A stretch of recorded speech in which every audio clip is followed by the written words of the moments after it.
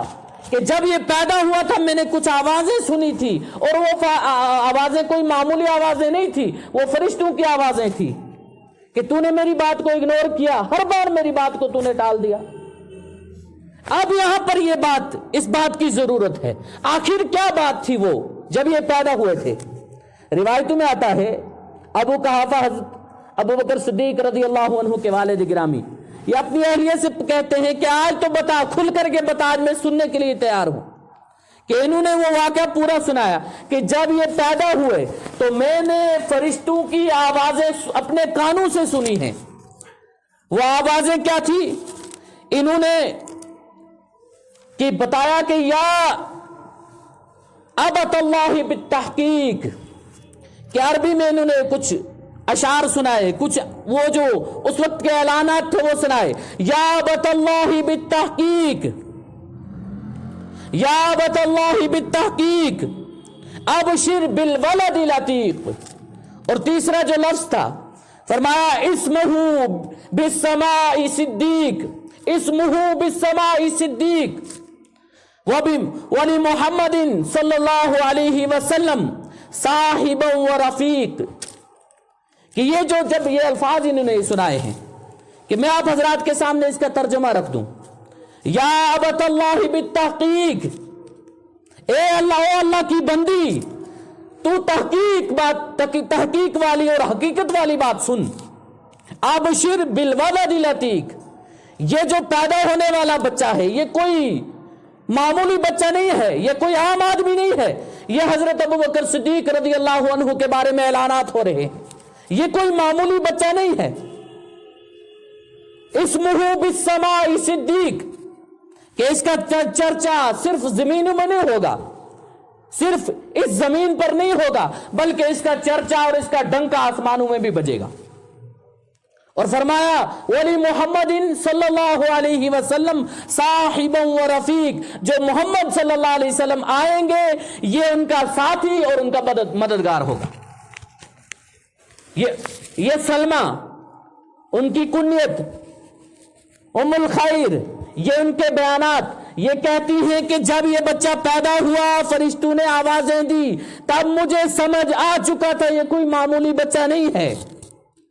اور یہ وہ دور ہے کہ جس دور میں نبی اکرم صلی اللہ علیہ وسلم پیدائش کے بعد حلیمہ سعدیہ کے پاس اپنی پرورش پا رہے تھے، بچپن کا زمانہ ہے،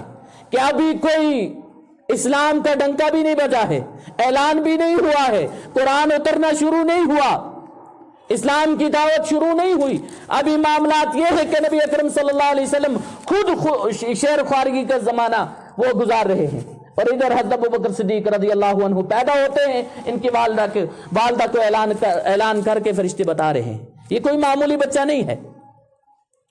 کہ یہی حضرت ابو بکر صدیق رضی اللہ تعالیٰ عنہ اسلام لانے کے بعد کہ ان پر جو حالات اور جو وفاؤں کا ان کا تذکرہ حدیث کی کتابوں میں ہمیں ملتا ہے کہ وہ وفائیں کیسی تھی۔ اسلام لایا، نبی اکرم صلی اللہ علیہ وسلم کی خدمت میں آئے، آ کر کے فرمانے لگے یا رسول اللہ صلی اللہ علیہ وسلم میری تسلی کے لیے نبوت کی کوئی دلیل دے دیں، کہ جس سے مجھے کوئی تسلی ہو جائے، آپ کوئی ایسی دلیل دے دو کیا آپ اللہ کے نبی ہو؟ نبی اکرم صلی اللہ علیہ وسلم نے فرمایا ابو بکر تو ملک شام کے سفر پر تھا، تجارتی سفر تھا، تجھے ایک خواب، رات کو ایک خواب آئی، تو نے رہبر سے اس کا جا کر کے اس خواب کی تعبیر پوچھی ہے، اللہ نے وہ خواب مجھ پر کھول دی ہے، میں تجھے خواب نہ سنا دوں کہ تو نے فلاں جگہ پر جو خواب دیکھی، اور تو نے صرف ایک راہب کو وہ خواب دکھائی، وہ خواب سنائی کہ اس کی تعبیر تو نے لے لے، اللہ نے وہ خواب مجھ پر ایسی کھول دی ہے، تجھے اس کی دلیل میں یہ خواب میں بتا دوں، سنا دوں کہ تو نے کون سی خواب دیکھی۔ اتنا سننا تھا حضرت ابو بکر صدیق رضی اللہ تعالیٰ عنہ نبی اکرم صلی اللہ علیہ وسلم پر کے ہاتھ مبارک پر کلمہ پڑھ کر کے ایمان والے بنتے ہیں۔ اور یہاں سے ان کا ایک الگ جو سفر ہے بڑا عجیب و غریب گزرا ہے، کہ حضرت ابوبکر صدیق رضی اللہ تعالیٰ عنہ مالی اعتبار سے کہ اس وقت کی 5 ریشم کی فیکٹریاں 6 ریشم کی فیکٹریاں ان کی چلتی تھی اس وقت کے لحاظ سے، آج کی اربوں اور خربوں کی مالیت، کہ 6 فیکٹریاں ان کی خود کی اور ان کا بزنس اسی کا کہ نبی اکرم صلی اللہ علیہ وسلم کے ہاتھ مبارک پر اسلام قبول کر لیا، اس کے بعد 6 سے 5، 5 سے 4، 4 سے 3 ہوتے ہوتے آخر ایک وقت وہ آیا کہ سارا مال نبی اکرم صلی اللہ علیہ وسلم کے قدموں میں لا کر ڈھیر کر دیا۔ آزمائشیں اب جب ایمان لا چکے ہیں، آزمائشیں یہاں سے ان کی شروع ہوئی ہیں۔ روایتوں میں آتا ہے کہ کفار نے ہر طریقے سے ان کو آزمایا ہے، ہر کوئی اذیت جو ان کی نظر میں ان کے لیے سخت سے سخت ہوئی، ان کو اذیت پہنچائی ہے۔ گھر میں بیٹھے ہیں، قرآن کی تلاوت کر رہے ہیں، اعلان نبوت کے بعد قرآن اترنا شروع ہو چکا ہے، وحی آنی شروع ہو چکی ہے، گھر میں بیٹھے ہیں قرآن کی تلاوت کر رہے ہیں۔ اب اس قرآن میں، اس کلام میں ان کے کفار کے بتوں کی، ان پر جو چھریاں چل رہی ہیں، ان پر جو کوڑے چل رہے ہیں، یہ کفار باہر سن کر کے ان کو ہضم نہیں ہوا کہ قرآن میں جو بتوں کی نفی ہے، جو شرک کی نفی ہے، یہ جو باقی ساری بہت ساری چیزیں، بہت سارے رسومات اور رواجات اور اس وقت کے، ان کی جو نفی قرآن بیان کر رہا تھا، حضرت ابوبکر صدیق تلاوت کر رہے ہیں، کفار کو راس نہیں آیا، ہضم نہیں ہوا کہ ہمارے خلاف یہ ساری باتیں آ رہی ہیں، یہ ساری کی ساری باتیں ہم جو کام کرتے ہیں اسی کے بارے میں ہیں۔ ہم بتوں کی پوجا کرتے ہیں، قرآن اس کی نفی کر رہا ہے، ہم معبود بناتے ہیں، قرآن اس کی نفی کر رہا ہے، ہم نے 360 بت لا کر کے اپنے معبود بنا کر کے رکھ لیے، قرآن کہتا ہے اللہ ایک ہے اور معبود صرف وہی ہے۔ کہ حضرت ابوبکر صدیق رضی اللہ عنہ پر کفار نے آ کر کے حملہ کیا ہے، اتنا مارا، روایتوں میں آتا ہے اتنا مارا کہ حضرت ابوبکر صدیق رضی اللہ عنہ کے سر کا جو چمڑا تھا اتنا کمزور ہو چکا تھا، ان کے بالوں کی جڑیں اتنی کمزور ہو چکی تھی، ام الخیر ان کی والدہ ان کو کنگھی کرتی، کنگھی میں سارے بال آ جایا کرتے تھے کہ ہر طرح کی اذیت۔ نبی اکرم صلی اللہ علیہ وسلم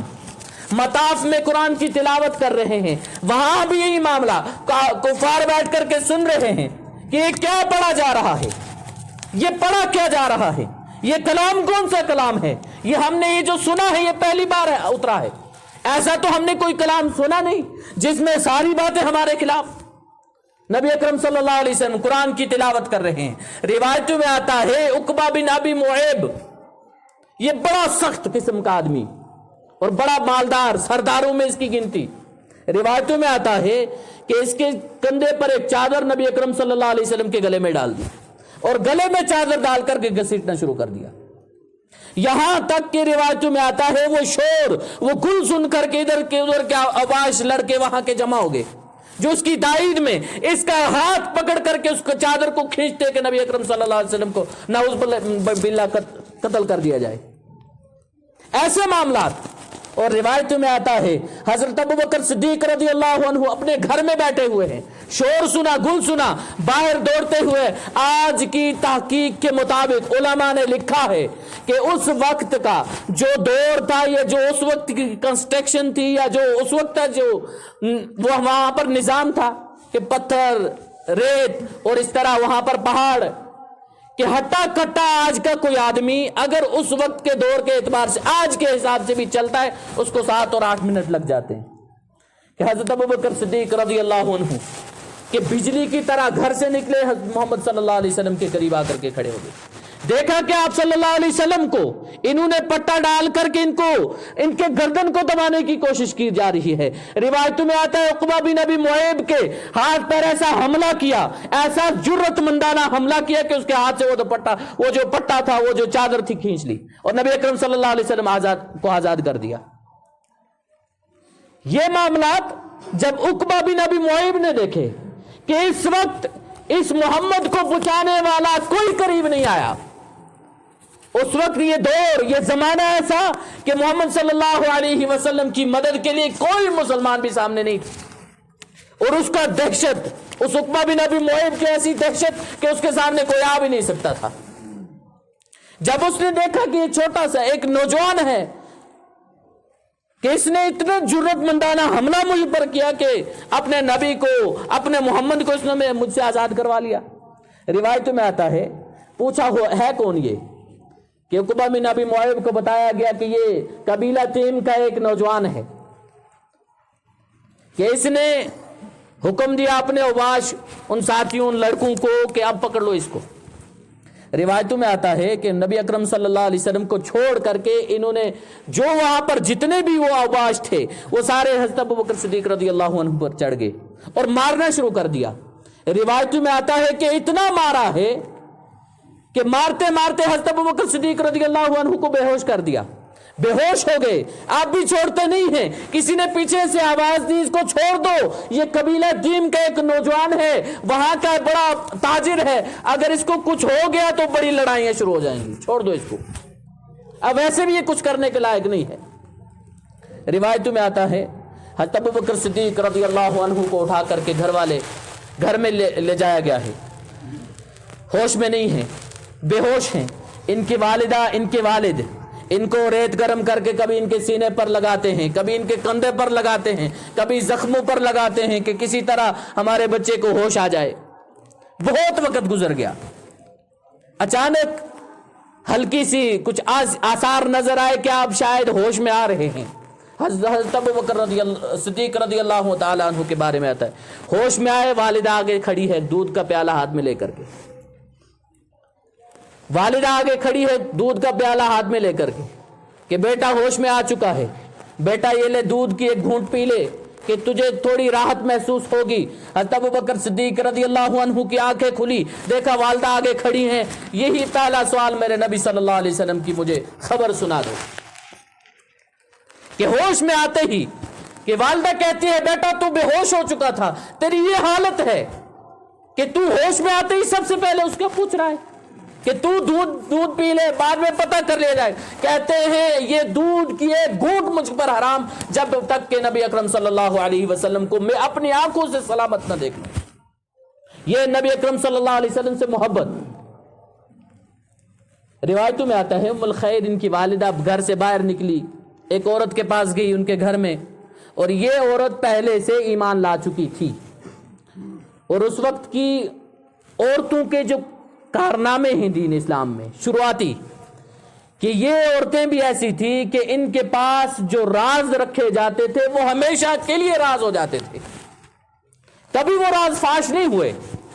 اور دور یہ ہے کہ اس مسلمان چھپ کر کے دعوت دے رہے ہیں، نبی اکرم صلی اللہ علیہ وسلم چھپ چھپ کر کے دعوت دے رہے ہیں، کھل کر کے کوئی سامنے نہیں کہہ سکتا میں مسلمان ہو چکا ہوں، میں کلمہ پڑھ چکا ہوں، کہ چھپ کر کے اپنے طریقے سے عبادتیں ہو رہی ہیں، کہ کوئی باہر نکل کر اعلان نہیں کہہ سکتا۔ روایتوں میں آتا ہے کہ ام الخیر حضرت ابوبکر صدیق رضی اللہ عنہ کی والدہ ان کے پاس گئیں، کیونکہ ان کو نبی اکرم صلی اللہ علیہ وسلم کے ٹھکانے کا پتہ تھا کہ آپ صلی اللہ علیہ وسلم اس وقت کہاں جلوہ افروز ہیں۔ روایتوں میں آتا ہے کہ اس عورت کو بلایا گیا، جب یہ اندر آئی اس نے دیکھا کہ یہ تو نبی صلی اللہ علیہ وسلم کا وفادار ہے۔ انہوں نے حضرت ابوبکر صدیق رضی اللہ عنہ نے دیکھا یہ عورت تو نبی اکرم صلی اللہ علیہ وسلم کی بڑی رازدار ہے، آنکھوں کے اشارے سے بتانا چاہا، حضرت ابوبکر صدیق رضی اللہ عنہ نے منع کر دیا کہ یہ میری والدہ ہے، کوئی ڈر نہیں، کھل کے کہہ سکتی ہو کہ ابھی والدہ مسلمان نہیں ہوئی ہیں، ابھی ایمان نہیں لائی ہیں، کہ حضرت ابوبکر صدیق رضی اللہ تعالیٰ عنہ اپنی والدہ کے بارے میں کہتے ہیں کہ اس عورت سے کہتے ہیں کہ یہ میری والدہ، اس سے کوئی فکر کرنے کی ضرورت نہیں ہے۔ اتنا اعتماد اپنے گھرانے والوں پر اور اپنے ماں باپ پر بھی کہ جو ابھی تک اسلام نہیں لائے ہیں۔ روایتوں میں آتا ہے یہ تینوں ایک ساتھ چلے نبی اکرم صلی اللہ علیہ وسلم کی خدمت میں، آپ صلی اللہ علیہ وسلم نے کھڑے ہو کر ان کے استقبال کیا۔ آپ صلی اللہ علیہ وسلم نے دیکھا حضرت ابوبکر صدیق رضی اللہ عنہ زخموں سے چور ہو چکے ہیں، فرمایا ابوبکر تجھے میرے لیے بڑی قربانیاں دینی پڑی ہیں، تجھے اس دین کے لیے بڑی آزمائشیں اٹھانی پڑی ہیں، بڑی تکلیفیں تو نے اٹھائی ہیں۔ حضرت ابوبکر صدیق رضی اللہ عنہ کہتے ہیں یا رسول اللہ صلی اللہ علیہ وسلم میں نے آپ کو صحیح سلامت دیکھ لیا، مجھے ان زخموں کی کوئی فکر نہیں ہے۔ روایتوں میں بڑا عجیب و غریب انداز یہاں پر ملتا ہے۔ یہ ام الخیر حضرت ابوبکر صدیق رضی اللہ عنہ کی والدہ یہ منظر دیکھ رہی ہیں، کہ میرا بیٹا زخموں سے چور چور ہے، بے ہوش اتنی دیر کھڑا ہوا، سب سے پہلے سوال میرے نبی کی، مجھے خبر سنا دو صحیح ہے نا یا نہیں؟ اور یہاں آ کر کے کوئی معذرت نہیں، کوئی اس پر کہ کوئی خوشامد نہیں کہ یہاں معاملہ کہ میں آپ ٹھیک ہیں تو میں بالکل ٹھیک ہوں۔ یہ کہتی ہیں، ان کے بارے میں آتا ہے کہ ان کو خیال آیا کہ جب یہ بچہ پیدا ہوا تھا تب مجھے جو آوازیں آئی تھی ولی محمد صلی اللہ علیہ وسلم نبیوں صاحبوں و رفیق، جب محمد صلی اللہ علیہ وسلم پیدا ہوں گے، جب محمد صلی اللہ علیہ وسلم آئیں گے، یہ محمد صلی اللہ علیہ وسلم کا ساتھی اور مددگار ہوگا۔ اب مجھے پتہ چل گیا کہ اتنی وفا اس کے دل میں محمد صلی اللہ علیہ وسلم کے لیے کیوں ہے۔ یہ کہتی ہیں، ان کے بارے میں آتا ہے کہ اپنے بیٹے سے کہتی ہیں، اپنے محمد سے کہہ کر کے مجھے بھی اسلام میں داخل کر لو، مجھے بھی کلمہ ان کا پڑھوا دو، اسلام میں داخل ہوگی۔ اور یہ حضرت ابوبکر صدیق رضی اللہ عنہ، ان کے جو قربانیاں ہیں اسلام کے لیے، اگر ہم اٹھا کر کے دیکھیں پتہ چلے گا معاملات کیسے ہیں ان کے معاملات، اربوں اور خربوں کے اس وقت کے حساب سے مالیت ان کے پاس، اور مالدار کہ گھر سے مال اٹھایا، مال کو دیکھا، دل میں خیال آیا ابوبکر تو اس مال کا کیا کرے گا، یہ مال تجھے کہاں نفع دے سکتا ہے، یہ مال تجھے بچا کہاں سکتا ہے، اگر تو اس کو نبی اکرم صلی اللہ علیہ وسلم کے لائے ہوئے دین کی آبیاری کے لیے خرچ کر لے تو کہیں جا کر کے تجھے نفع دے گا۔ روایت میں آتا ہے سارا مال اٹھایا، دیکھا اس وقت جو غلام جو مسلمان بنے ہوئے تھے ان میں کچھ غلام تھے، حضرت بلال، حضرت حارث، زنیرہ رضی اللہ تعالیٰ عنہ، اور اسی طرح نادیہ، کہ یہ غلام مسلمان بن چکے تھے، ابھی مگر کفار کی غلامی میں ہیں، ان کی سرپرستی میں ہیں، ان پر ظلم کے اور ان پر اذیت اور آزمائشوں کے پہاڑ توڑے جا رہے ہیں، کہ بڑے غریب اور نادار ہیں کہ یہ اپنا مال دے کر کے اپنے آپ کو غلامی سے آزاد نہیں کرا سکتے۔ حضرت ابوبکر صدیق رضی اللہ عنہ نے سارا مال اٹھایا، ایک ایک کر کے ان کفار کے دروازے پر جا کر کے دستک دی کہ کتنا مال تمہیں چاہیے، اس غلام کو چھوڑ دو، کہ انہوں نے اپنی من مرضی کا مطالبہ کیا کہ سارا مال خرچ کر کے وہ سارے وہ جو غلام تھے اس وقت کے سارے آزاد کروا کر کے یہ کے بعد دیگر نبی اکرم صلی اللہ علیہ وسلم کی خدمت میں لا کر کے پیش کر دیے۔ اب یہ بات عام ہوگی، ان کے والد کے پاس پہنچی، عثمان بن عامر حضرت ابوبکر صدیق رضی اللہ عنہ کے والد کے پاس، کہ ان کے بیٹے نے سارا مال خرچ کر کے غلام آزاد کروا دیے۔ بلایا، بلا کر کے پاس بٹھایا، بیٹا تو نے جو مال تھا یہ تو نے سارا مال برباد کر دیا، ضائع کر دیا، کہ یہ جو تیرا اتنا مال تھا، اگر تو کہ غلام کون ہیں، انہوں نے غلاموں کے نام بتائے، پتہ چلا یہ جو سارے کے سارے غلام ایسے ہیں کہ جن کے جسموں پر ہڈی ہے تو گوشت نہیں ہے، وہ بھی ان ظالموں نے نوچ لیا ہے۔ پتہ چلا یہ کسی کام کے ہیں نہیں، کہ تو ان غلاموں کو تو آزاد کروا کر کے تو لایا ہے، تو ان سے کیا کام لے گا؟ اگر تو کوئی صحیح جسم والا، تندرست، کوئی ذہانت والا غلام لاتا، تیرے تجارت میں تیرا وہ بازو بنتا، وہ تیرا ساتھی بنتا۔ روایتوں میں آتا ہے یہاں بات بڑھتے بڑھتے اتنے آگے بڑھی کہ ان کے والد عثمان بن عامر جو ابھی تک ایمان نہیں لائے ہیں، مذہب اسلام، دین اسلام، اللہ اور اللہ کے رسول کی مخالفت میں بہت ساری باتیں کر دی۔ جب یہ باتیں حضرت ابوبکر صدیق رضی اللہ عنہ نے سنی ہے، اپنے والد کو تھپڑ مار دیا۔ یہ کوئی چھوٹا جرم نہیں ہے، یہ کوئی معمولی جرم نہیں ہے کہ والد ہے جس کا مقام تو اللہ نے بیان کر دیا قرآن میں کہ تم اپنے والد کے سامنے اف تک بھی نہیں کہہ سکتے، تم ان کو جھڑک بھی نہیں سکتے، کہ ان کے سامنے تم نے اپنے بازوؤں کو نرم کر کے رکھنا ہے اور ان کے لیے دعائے رحمت کرنی ہے، کہ قرآن نے تو والدین کا بڑے حقوق بتا دیے۔ یہاں پر مسئلہ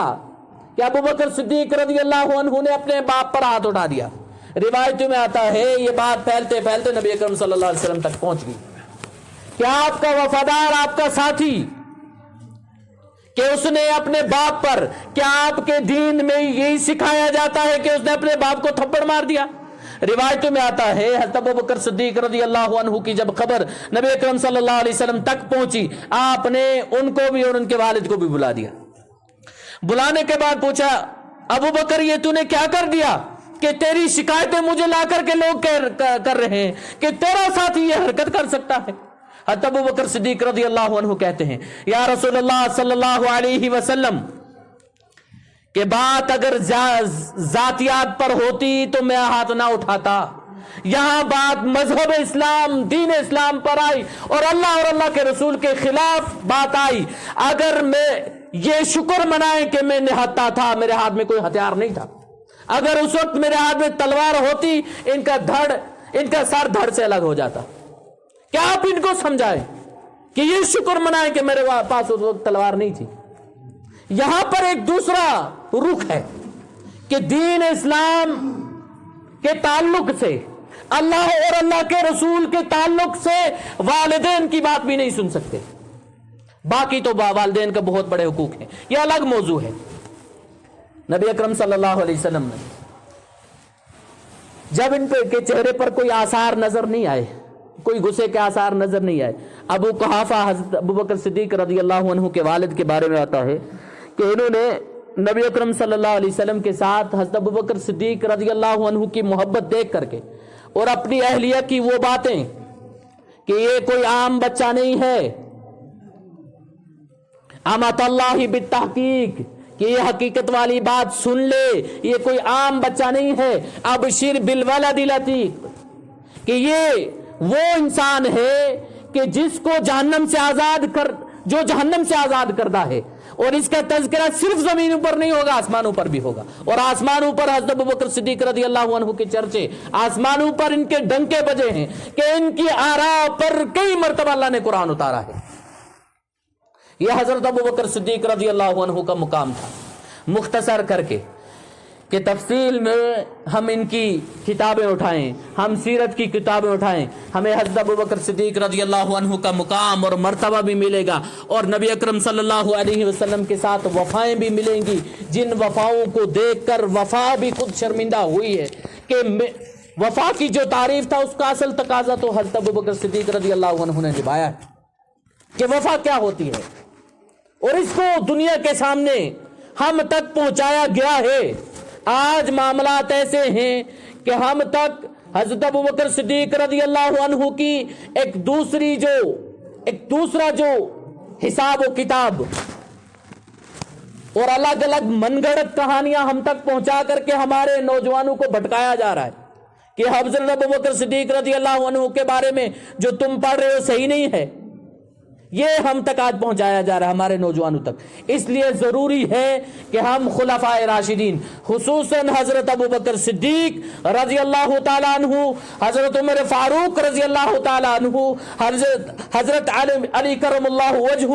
اور حضرت عثمان غنی رضی اللہ عنہ کے بارے میں ہم معلومات رکھیں کہ یہ کون تھے، یہ خلفائے راشدین کا زمانہ کیسا تھا، یہ خیر القرون کیا تھا، یہ ساری چیز ہمیں سمجھ آئے گی۔ اللہ رب العزت ہم سب کو سنت سے زیادہ عمل کرنے کی توفیق نصیب فرمائے۔ اللہ رب العزت ہم سب کو یہاں بیٹھنے پر اجر عظیم نصیب فرمائے۔ اللہ رب العزت حضرت ابو بکر صدیق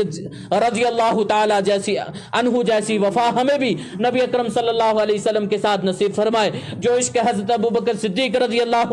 تعالی عنہ کو نبی اکرم صلی اللہ علیہ وسلم کے ساتھ تھا، اللہ وہی عشق اور ہمیں وہی ویسا ہی عاشق بنائے۔ اللہ رب العزت سننے سے زیادہ عمل کی توفیق نصیب فرمائے۔ وآخر دعوانا ان الحمد للہ رب العالمین۔ صفوں کو پہلے صفوں میں جہاں خالی جگہ ہے اس کو پور کر لیں۔